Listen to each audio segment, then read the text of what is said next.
A Dragonlance media production. Hey everyone, this is Hugh from Dragonlance Media bringing you another RPG review today, so cheers. Now, over the span of this past year, I've been kind of recollecting early Dungeons & Dragons and advanced Dungeons & Dragons products, just because I want to get back into that nostalgia. I love all different types of tabletop role-playing games. I ran a Call of Cthulhu campaign for about 2 years. We moved on to Vampire the Masquerade. At the moment, we are going through an advanced fighting fantasy campaign. But at the core of my very heart is always going to be Dungeons and Dragons. Now, I know a lot of people are a little bit annoyed with Wizards of the Coast and the direction that they've taken things in, and I understand that. I get it.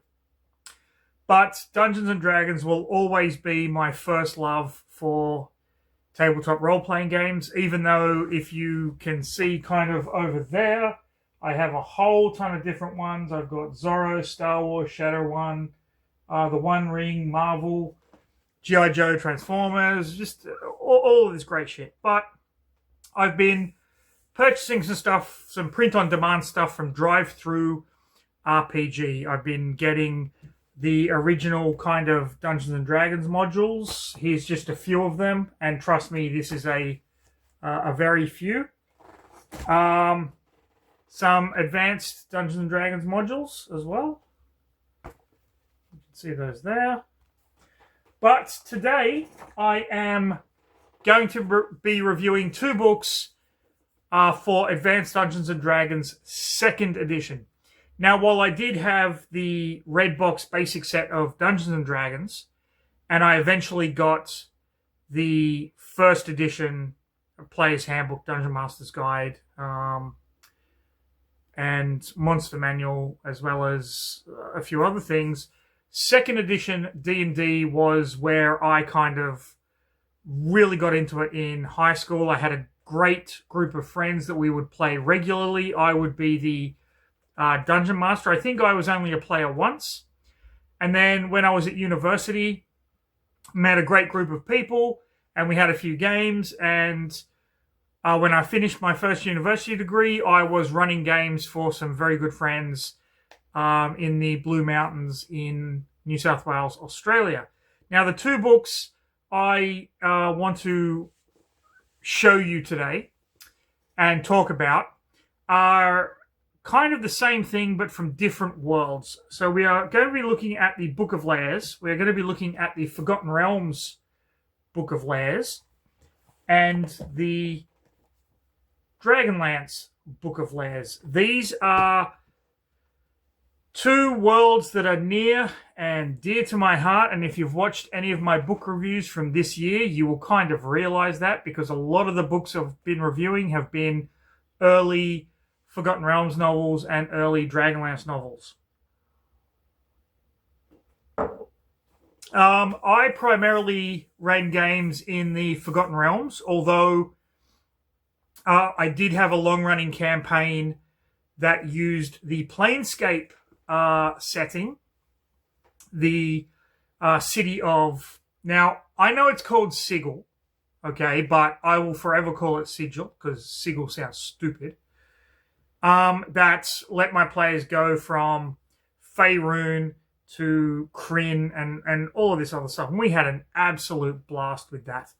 So what I'm going to do is I'm going to go through each of these books and just talk about what they are, what they do, how you're supposed to use them, and just the reasons why these books are freaking fantastic. Now, I do have to say, these aren't the originals. These are the print-on-demand copies that I bought from Drive-Thru RPG, and they are absolutely spectacular.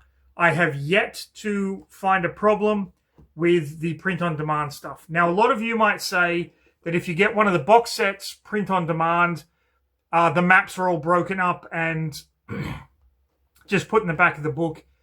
And yeah, that is true. That doesn't bother me because you can find the maps online. So that really doesn't bother me. I have a ton of print-on-demand stuff that I want to review. I've got some new Dragonlance books. I've got some first edition modules, some second edition modules. I've got a ton of source books up there. I've even got the 2.5 Player's Handbook, Dungeon Master's Guide, and Monster Manual, which are absolutely phenomenal. So we are just going to get right into this. If you're a player and you do not want to know what is in these books, maybe just send someone else this way. But they are a lot of fun. And if you are running these games, if you're a Dungeon Master running these games, these can easily be converted to 5th edition. I'm not worried about the stats of the creatures or anything like that. It's the ideas that are behind them that really make these books kind of pop and stand out. So, you know what? I've been looking forward to this all day. I was thinking about this morning on the train ride into work, and I'm like, what can I do for a video tonight? You know what? Let's do the Book of Lairs. So we are going to go in to the next episode of... Read a fucking book. Read a fucking book. Read a fucking book. People. Okay, so this is the Book of Lairs for Forgotten Realms, Advanced Dungeons & Dragons 2nd edition. Usable by all levels. So they have pretty much something in here for everyone. A TSR product. Beautiful cover art by, of course, the fantastic Larry Elmore, possibly my favorite fantasy artist of all time. So what is the Book of Lairs? The Book of Lairs is basically a series of short encounters that you can include in a long-standing campaign. You can use them as a jumping off point for a campaign, or you can actually use these as a short one-off adventure if you just get your friends over with some pre-generated characters of the appropriate levels and just have some absolute fun with it.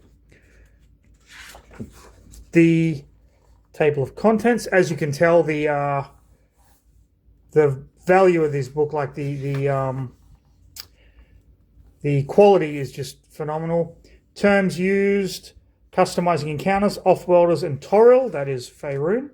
So we start, it goes through alphabetical order, and we start with Aliduirs, I believe they are known. Now, I'm going to butcher names, and I'm not going to go through everything. I'm just going to kind of let you know how this is set up. We have the terrain, which is marsh. Total party levels 30, an average of 4th level per person. Total gold pieces XP, monster XP, and story XP for complete, defeat, or retreat. Now this tells you how many of these creatures are in the adventure. The setup here basically are adventure hooks. For example, the pieces are hired by an alchemist/wizard to capture one or more live Aliduirs and bring them back. She doesn't mention their ability to spell reflection, but offers 1,000 gold pieces. That's just one of the setups. The clawed bodies of some unlucky townspeople are found near the edge of the marsh. The PCs are hired to find and destroy the swamp dragons that killed them. Again, that's another setup. The lair here is the backstory. And then we have the adventure itself with the creatures, stat block. This is 2nd edition stat blocks. So you've got intelligence, alignment, armor class, movement, Thaco attacks, how much damage they do with their different attacks, special defense, spell reflection, magic resistance 40, size medium, and XP each there. There's a lot of other stuff. It's been so long since I actually played 2nd edition, so you'll have to forgive me for that. So we have those. We have the Asperi, which are kind of wind horses here. We have Beguilers, Belabras, which kind of look like this. The Bargala, which looks like that. Great art here. Bashirs, we've got a little map here. Cantabile.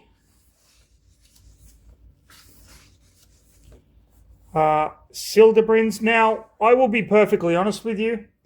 A lot of these creatures I didn't remember because back in the day I did have the Forgotten Realms monster folio when it was back in a like a loose leaf binder, which was fucking awesome. The newer books came out as like a monster manual, and I will be reviewing the 2.5 edition monster manual at some point because I absolutely love that thing. It is a beast. I, in fact, had to go down and purchase it. This is actually a true story. I bought the Night Below Underdark campaign, which was a huge box that I wanted to run for my players. I thought it sounded really cool, and when I got it, I opened it up, and there was a creature in there that wasn't in any of my creature folios or whatever. And then I had to go back down to Sydney, which was a 2-hour train journey, in order just to buy that one book, which I did, to find out what the fuck a Grell was, which is basically a floating brain with a beak and tentacles. So I spent 8 hours on trains that day just so that I could run that campaign, and they lasted 3/4 of the way through the first adventure module, and they all total party wiped. But you know what? I regret absolutely nothing about that. And I've actually purchased the Night Below Underdark campaign reprint from Drive-Thru RPG. It's in my collection because it was just an absolutely magnificent campaign. Even though we didn't get very far, my roommates back at university, one of them ran it for her party, and they had an absolute blast with it. I think they actually completed it, if I remember rightly. I wasn't a part of that because I was working night shift at the time. But yeah, this is what Dungeons & Dragons does. It brings out all these nostalgic memories for me. Crawling Claws. Basically severed hands that run around and kill people. 18 of them as well. Love it. Crimson Death. This is the stolen soul of a vampire. And the setups here are really, really cool. In this one, the PCs are hired by a vampire to get his soul back. And in this one, a woman has hired them to get her father's soul back. She doesn't tell them that her father is an actual vampire. That is really cool. A Dimensional Warper. Dracoliches. On the cover of the original Ed Greenwood novel Spellfire, Dracoliches are basically created by the Cult of the Dragon. These are basically dragons that want to live forever. And they are freaking awesome. And in this, there's 2 of them. One at the height of his power, a Shadow Dragon Dracolich, and the other one that has just become a Dracolich, which is an old red dragon. Fachan, Fire Newts. These were always cool to me. I always wanted to use Fire Newts in a campaign. They're basically bipedal lizards that live in volcanoes. And they ride salamanders. Frosts. These are pissy little imps. Harla. This is kind of like a brain parasite kind of thing. Hounds. An Inquisitor. That's pretty cool. Lightning Golem. Awesome. Loxo. These kind of walking elephant men with 2 trunks. It feels a lot like the Loxodons from Magic the Gathering, although this did in fact come first, I believe. Monkey spiders. Morins, these toad-looking things. Orpsis, these little parasitic things. A phantom. A revenant. Revenants are cool because they're not necessarily evil. They are just basically trying to solve their own murders. And we get a little map there of the building. Rhombusans, ringworm, not the ringworm that you're thinking of. Sandcats, saurials. Oh my lord, one of my absolute favorite races in the Forgotten Realms, purely because of the Azure Bonds trilogy, where where Elias befriends Dragonbait in Azure Bonds. And in Song of the Saurials, we realize that Moander, the dead god of rotten decay, has come back and corrupted the Saurial race, and they have to go in, and that's where Akbar Bel Akash sacrifices himself to destroy Moander. And if you don't know what the fuck I'm talking about, go back and watch my videos. Azure Bonds, The Werven Spur, and Song of the Saurials in a book look, and you'll get the entire story. They are fantastic. Sha'az, Silverdog, Tempest, Thylacines. That's really cool. Tren, these lizard-looking dinosaur people. Wemmix, oh my lord. Lion Centaurs. You're looking at Lion Centaurs. Wemmix are freaking awesome, and I really wish they would make them into a playable race. They are so cool. So that's the Book of Lairs for Forgotten Realms. Now, what's great about this is you can basically use any or all of these in your existing campaign. You can just go, I need a quick random encounter because they're traveling. Let's go and do this adventure, or let's go and do that adventure, and just see what happens. All the stats are in here. It helps if you have the monster manuals and shit like that, but because they've got the stats here, and if you understand what is happening, you don't really need it. Maybe look up the descriptions, because some of them are lacking the descriptions of the creatures, which I understand. They assume that you already have these books for this, but this was an absolutely fantastic product. Absolutely loved it. Now we go on to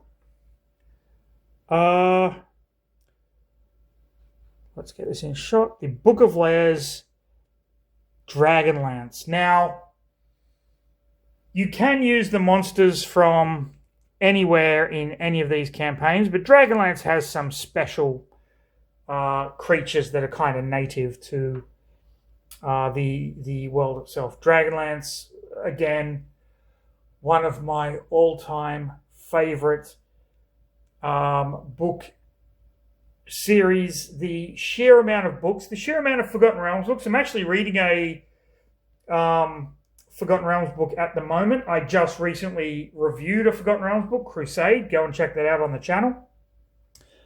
Dragonlance is the same thing.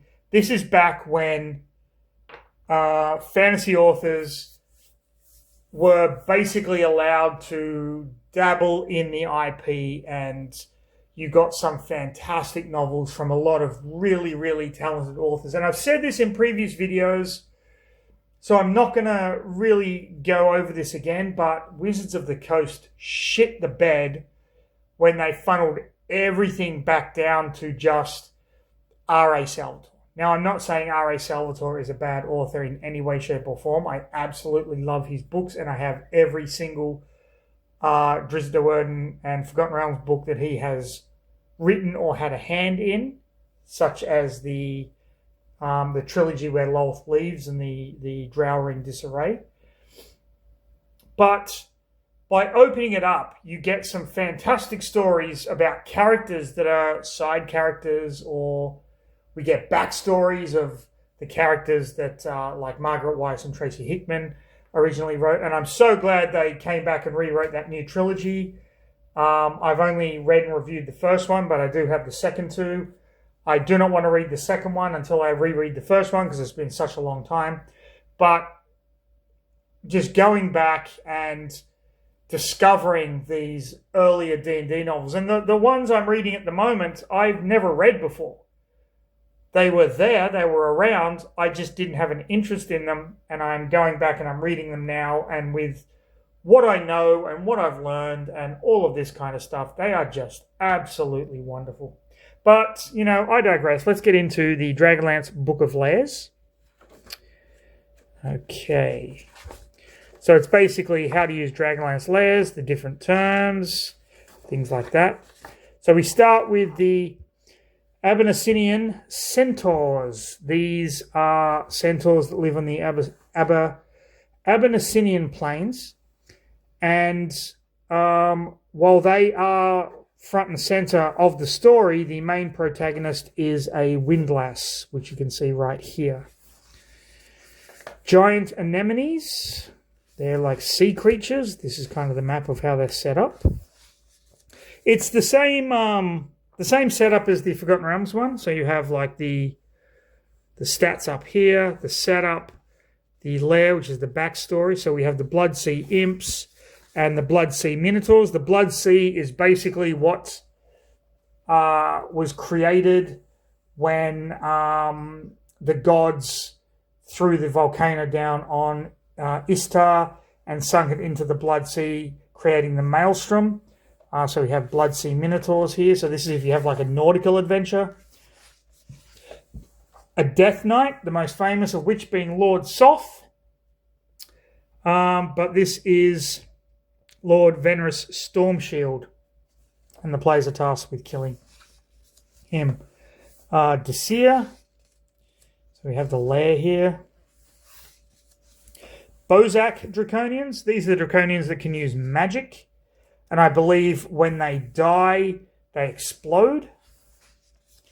Aurak. These are from the Gold Dragons.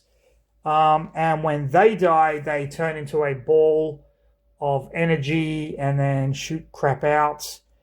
These are the most powerful of the Draconians. So we've got the Draconian Hill Fort there. Red Dragon, of course, you've got to have a Red Dragon. This is Flameheart. Silver Dragon, which is a metallic dragon, a good dragon. And I guess you have to kind of free it. Dream Wraiths, very cool.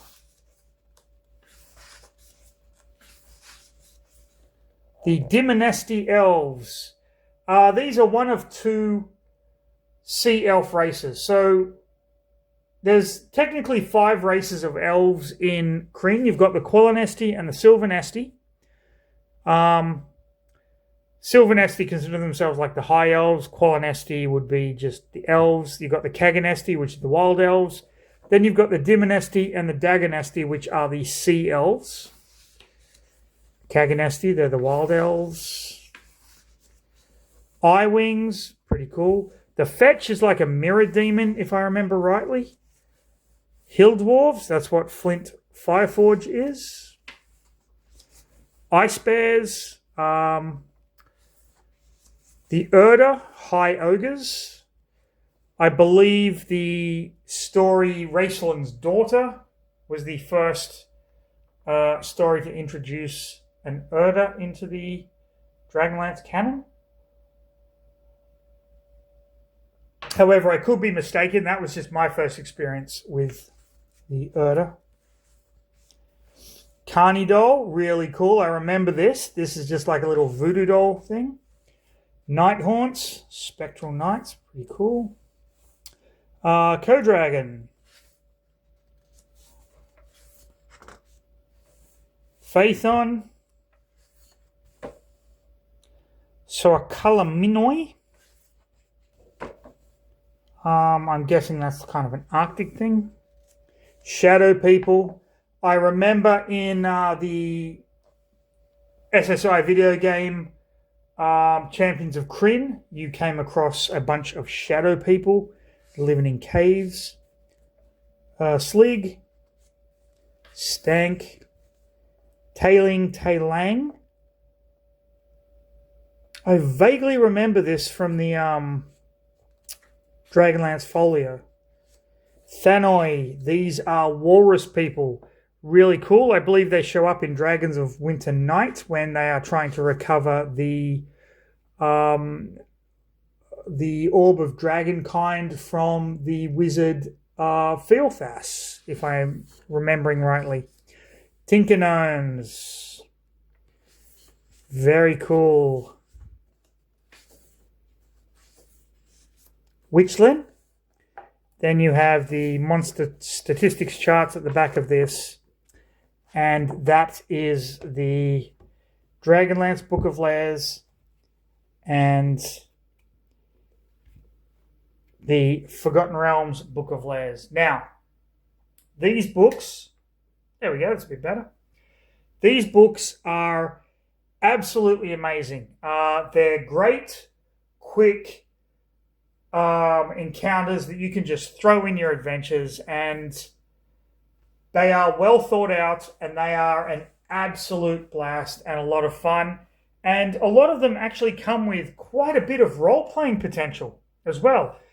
If you've got a party that is not hack and slash, that likes a little bit of interaction, a little bit of role play, and if you're stuck for some ideas, even if you're running a modern 5th edition campaign, look into picking these books up, because the ideas in these books are just phenomenal. They really are, and I cannot praise them enough. And I cannot praise Drive-Thru RPG enough. Every single product that I've ordered from them has basically arrived in a timely fashion, absolutely pristine condition, almost like it was brand new, bought off the shelf. So please go and check out Drive-Thru RPG, Dungeon Masters Guild, that kind of a thing. You will not be disappointed if you want to go back and play some retro-style games. I plan on, in the future, actually getting my players to create original Dungeons and Dragons characters and then running them through Keep on the Borderlands. I just think it would be an absolute blast to see how they deal with that kind of a D&D scenario. And I personally would love to run Keep on the Borderlands. I do actually have the hardcover reprint that has the original and the 5th edition kind of version, but I will be running them through the original. So there you have it. That is my RPG review for today. I hope you enjoyed it. If you did, please like, subscribe, leave a comment, do all that good stuff. But most important of all, stay safe, have a fantastic rest of your day, and of course, roll some fucking dice, people.